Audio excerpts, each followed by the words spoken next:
الحمد للہ رب العالمین والعاقبۃ للمتقین والصلاة والسلام علی سید الانبیاء والمرسلین وعلی آلہ واصحابہ ومن تبعہم بإحسان الی یوم الدین اما بعد وعنہ رضی اللہ تعالی عنہ قال قال رسول اللہ صلی اللہ علیہ وآلہ وسلم اثقل الصلاة علی المنافقین صلاة العشاء وصلاة الفجر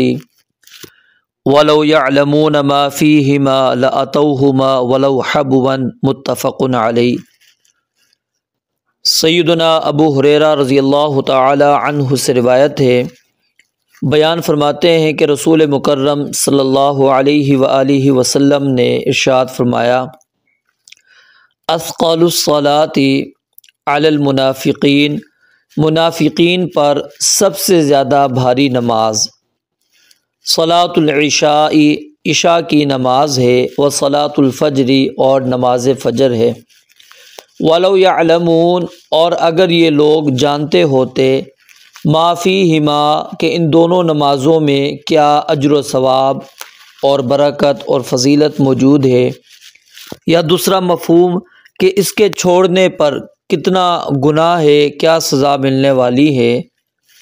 اگر وہ لوگ یہ جانتے ہوتے، لأتوہما، تو البتہ وہ ضرور آئیں ان دونوں نمازوں کو، ولو حبوا، اگرچہ گھٹنوں کے بل گھسٹ کر ہی آئیں۔ حبوا اس کے دو ترجمے کیے جاتے ہیں، ایک جس طرح بچہ گھٹنوں کے بل چلتا ہے وہ کیفیت مراد ہے، یا پھر دوسری وہ کیفیت مراد ہے جو سرین کے بل انسان گھسٹ کر چلتا ہے، وہ یہاں پر مراد ہے۔ دونوں مراد ہو سکتی ہیں، کوئی مسئلہ نہیں ہے۔ متفق علیہ، یہ حدیث بخاری اور مسلم کی روایت ہے۔ اس حدیث مبارکہ کے اندر نبی مکرم صلی اللہ علیہ وآلہ وسلم نے منافقین کے اوپر جو بھاری ترین نماز ہے اس کا ذکر کیا ہے۔ منافقین اصل میں ان لوگوں کو کہتے ہیں جو ظاہر میں اسلام ظاہر کرتے ہیں لیکن دل میں کفر رکھتے ہیں۔ منافق کا لفظ نفاق سے مشتق ہے۔ عربی زبان میں ایک جملہ آتا ہے نافقاء الیربوع۔ نافقہ اصل میں اس چوہے کے بل کے آخر میں ایک باریک جھلی یا چھلکا سا جو ہوتا ہے اس کو کہتے ہیں، تاکہ جب وہ اپنی جان پر خطرہ محسوس کرے تو اس جھلی سے دوسری بل میں جا کر گھس جائے۔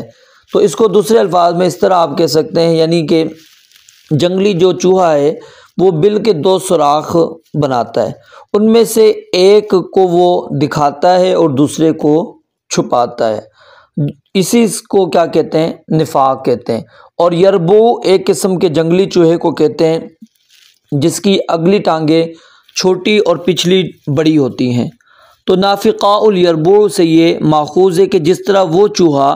دھوکہ دیتا ہے، ٹھیک ہے، ایک بل اپنا ظاہر کرتا ہے اور دوسرے بل کو اپنے چھپا کے رکھتا ہے، ٹھیک ہے، تو اسی طرح منافق وہ ظاہر اسلام کرتا ہے لیکن دل میں اس نے کفر کو چھپایا ہوا ہوتا ہے۔ تو جب بھی وہ جس طرح وہ چوہا جان پر خطرہ محسوس کرتا ہے تو فوراً دوسرے بل میں جا کے گھستا ہے، تو یہ بھی اسی طرح ہے کہ جب وہ دیکھتا ہے کہ اسلام ظاہر کرنے میں، اسلام پر چلنے میں مجھے فوائد مل رہے ہیں تو ان کے ساتھ رہتا ہے، اور جیسے ہی وہاں سے فائدہ نہیں ملتا تو ادھر ہو جاتا ہے۔ اور پھر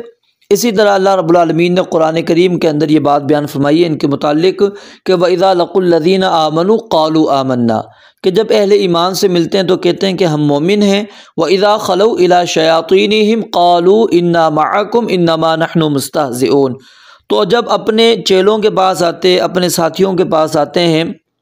تو ان کو کہتے ہیں ہم تمہارے ساتھ ہیں، ہم تو مسلمانوں کو بس صرف مذاق اڑانے کے لیے ان کے ساتھ چلے گئے تاکہ وہ ہم سے دھوکہ کھائیں اور ہم ان کے عیوب کو تمہارے سامنے لا کر واضح کر سکیں۔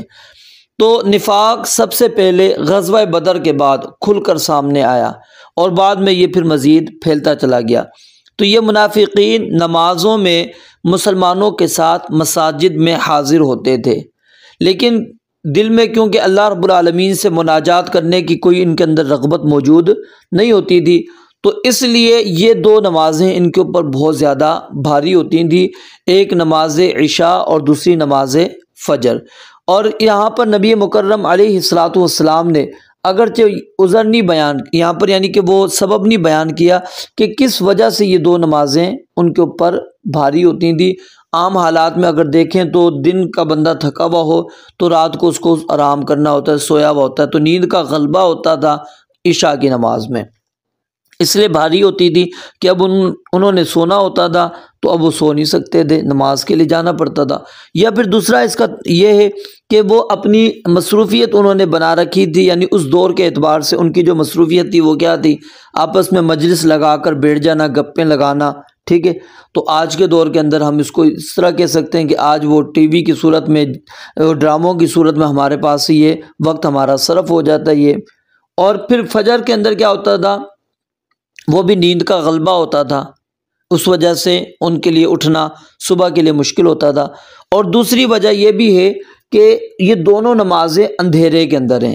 تو آج کے دور کی طرح نہیں ہے کہ ہماری گلیوں کے اندر، ہمارے گھروں کے اندر بجلیاں موجود ہیں، بڑے بڑے بلب لگے پڑے ہیں، ٹھیک ہے، اور راستے کے اندر بھی روشنی ہوتی ہے، کوئی نماز کے لیے آنا کوئی مشکل نہیں ہوتا۔ اس وقت یہ حالات اور کیفیات نہیں تھی، تو زمین گلیاں بھی کچی، اور پھر جنگلات سمجھ لیں دوسرے لفظوں میں، اور جھاڑیاں وغیرہ موجود ہونا، پھر وہ جانور موذی جانوروں کا ہونا، یہ ساری کیفیات موجود ہوتی تھیں، تو اس لیے یہ دو نمازیں بڑی مشکل تھیں۔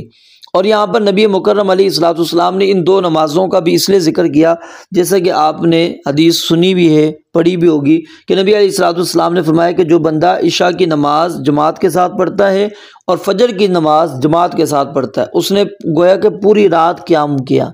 یعنی قیام اللیل، پوری رات کی قیام اللیل کا اس کو اجر و ثواب اس انسان کو مل جاتا ہے۔ اگر ایک نماز جماعت کے ساتھ پڑھتا ہے، یعنی عشاء پڑھتا ہے یا فجر پڑھتا ہے، تو آدھی رات کے قیام کا اجر و ثواب ملتا ہے، تو اس لیے یہ چیز بیان کی ہے۔ اور باقی نمازیں بھی ان کے اوپر منافقین پر یہ نہیں ہے کہ آسان ہوتی تھی، مشکل ہوتی تھی۔ اللہ رب العالمین نے فرمایا نا وَإِذَا قَامُوا إِلَى الصَّلَاةِ قَامُوا كُسَالَىٰ، کہ جب بھی وہ نماز کی طرف کھڑے ہوتے ہیں تو بڑی سستی کے ساتھ کھڑے ہوتے ہیں، یراؤن الناس، لوگوں کو دکھلاوے کے لیے کھڑے ہو جاتے ہیں تاکہ لوگ ان کو یہ نہ کہیں کہ جی یہ منافق ہیں۔ تو اب ہم اندازہ لگا سکتے ہیں کہ اس وقت کے منافقین وہ باجماعت مسجد میں آ کے نماز ادا کیا کرتے تھے تاکہ ہمارا نفاق چھپا رہے، مسلمانوں پر ظاہر نہ ہو سکے کہ ہم منافق ہیں، ہم منافق ہیں۔ تو وہ اپنے نفاق کو ظاہر کرنے کے لیے عشاء کی نماز اگرچہ ان کے اوپر مشقت والی تکلیف والی ہوتی تھی پھر بھی وہ آتے تھے، فجر کی نماز مشقت اور تکلیف والی ہوتی تھی پھر بھی وہ آیا کرتے تھے۔ تو آج ہم اپنا بھی جائزہ لیں۔ تو حدیث کے دوسرا ٹکڑا کیا ہے، فرمایا وَلَوْ يَعْلَمُونَ مَا فِيهِمَا، اگر ان کو پتہ لگ جائے کہ ان دونوں نماز کے اندر حاضر ہونے کا کیا اجر، کیا ثواب، کیا برکات اور کیا فضیلتیں انسان کو حاصل ہونے والی ہیں، تو اگرچہ وہ چل نہیں سکتے ہوں تو گھٹنے کے بل چل کر آنا پڑے تو آئیں گے، یا اپنی سرین کے بل گھسٹ کے ہوئے آنا پڑے تو اس صورت میں بھی یہ لازمی نماز کے اندر آ جائیں گے۔ اور پچھلی حدیث کے اندر آپ نے یہ بات بھی پڑھ لی تھی کہ اگر ان کو پتہ لگ جائے کہ ہمیں ایک ہڈی ملنے والی ہے، ٹھیک ہے، یا ہمیں کیا نام ہے بکری کے کھر ملنے والے ہیں، تو وہ اس کو حاصل کرنے کے لیے ضرور نمازوں کے اندر حاضر ہوں گے۔ تو نماز کوئی بھی ہو، فجر ہو، ظہر، عصر، مغرب، عشاء،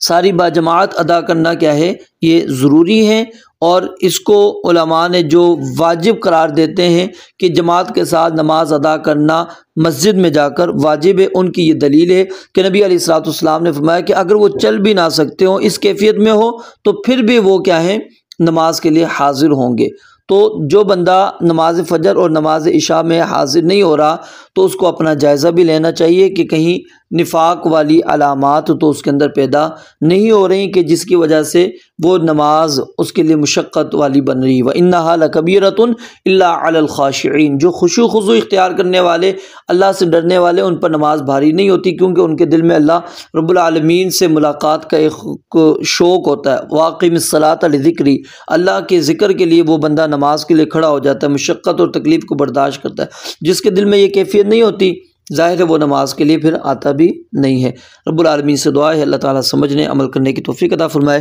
وآخر دعوانا ان الحمد للہ رب العالمین۔